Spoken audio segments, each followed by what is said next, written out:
पैगम्बर आरबी सल्लल्लाहु अलैहि वसल्लमके आल्लाह ताआला জান্নাত দেখালেন, জাহান্নাম দেখালেন, জান্নাতের নাজ ও নিয়ামত দেখালেন, জাহান্নামের শাস্তিগুলো দেখালেন।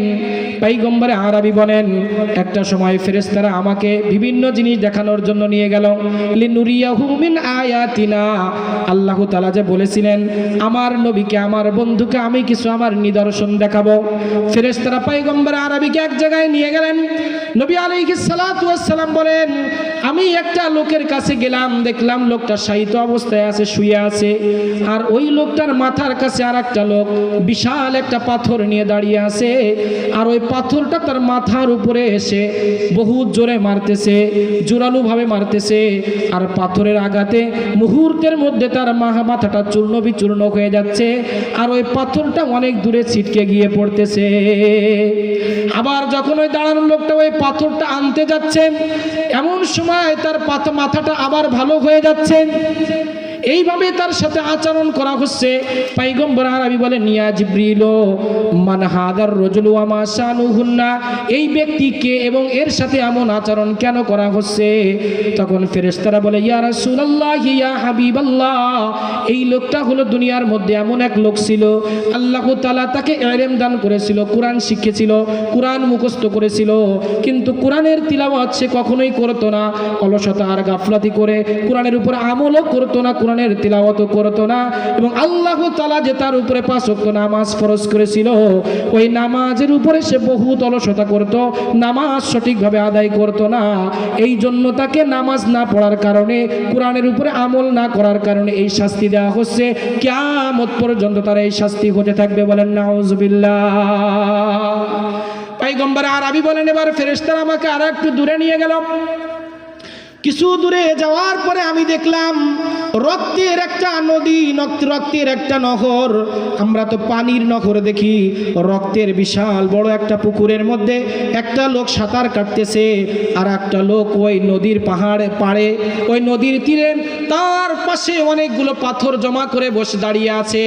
ওই লোকটা যখন সাঁতার কাটতে কাটতে কিনারায় আসে, তার মাথা বরাবর, তার মুখ বরাবর এমন জোরে পাথর দিয়ে আঘাত করে, ওই লোকটা আবার ওই নদীর মাঝখানে চলে যায়।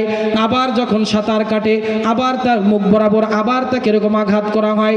যতবার সে কিনারে আসতে চায়, উপরে উঠতে চায়, ততবার তাকে পাথরের আঘাত করা হয়, আর যে ছিটকে আবার ওই নদীর মাঝখানে চলে যায়। এইভাবে তার সাথে আচরণ করা হচ্ছে। আমি বললাম, ভাই জিবরিল, মা হাদার রাজুল ওয়া মা শানুহুন্না, এই লোকটাকে এবং তার সাথে এমন আচরণ কেন করা হচ্ছে? पैगम्बर आरबी বলেন, ইয়া রাসূলুল্লাহ, এই লোকটা হলো আপনার উম্মতের মধ্যে সুদখোর। বলেন নাউজুবিল্লাহ। আপনার উম্মতের মধ্যে এইটা সুদখোর ছিল, এইটা সুদী কারবার করত, মহাজনী সুদ কারবার করত, বাণিজ্যিক ভাবে সুদী কারবার করত, মানুষের রক্ত চুষে চুষে খাইত, যার কারণে আল্লাহ তাআলা তাকে এমন শাস্তি দিচ্ছে, কিয়ামত পর্যন্ত তার সাথে এমন আচরণ করা হবে। বলেন নাউজুবিল্লাহ। पैगम्बर आरबी সুদের এমন ভয়াবহতা উম্মতদেরকে বলেছেন, এমন ভাবে সতর্ক করেছেন, সুদ এমন একটা কারবার, যেই সুদের কারণে মানুষ দুনিয়ার মধ্যেই ধ্বংস হয়ে যায়। আল্লাহ তাআলা তাকে একদম এমন ভাবে নিঃস্ব করে দেয়, তার আর কোনো কিছুই বাকি থাকে না, সুদের মাধ্যমে মানুষকে ধ্বংস করে দেয়। লাআনা রাসূলুল্লাহ সাল্লাল্লাহু আলাইহি ওয়াসাল্লাম আকিলার রিবা ওয়া মুকিলাহু ওয়া শাহিদাইহি ওয়া কাতিবাহু ওয়া ক্বালাহুম সাওয়া। पैगम्बर आरबी বলেন, সুদী কারবার এমন একটা জঘন্য কারবার, এই সুদী কারবারের মধ্যে যে সুদ খায়, যে আরেকজনকে সুদ দেয়, এই সুদী কারবারের যারা সাক্ষী থাকে, এই সুদী কারবারের যারা লেখক হিসেবে লেখে, पैगम्बर आरबी সবাইকে অভিশাপ করেছেন এবং বলেছেন এই 4 জনই গুনাহর দিক থেকে আল্লাহ পাকের কাছে বরাবর। বলেন নাউজুবিল্লাহ। আপনি নিজে সুদ খান নাই, আরেকজনকে সুদ দিয়েছেন, আপনি সুদ দেন নাই, কিন্তু সুদী কারবারের সাক্ষী হিসেবে আপনি থেকেছেন। আপনি সাক্ষী নাই, কিন্তু আপনি এই চুক্তিপত্রটা আপনি লেখক হিসেবে লিখেছেন। पैगम्बर आरबी বলেন, 4 জনই সমান গুনাহ হবে, আল্লাহ তাআলা 4 জনকেই সমান শাস্তি দান করবে। বলেন নাউজুবিল্লাহ।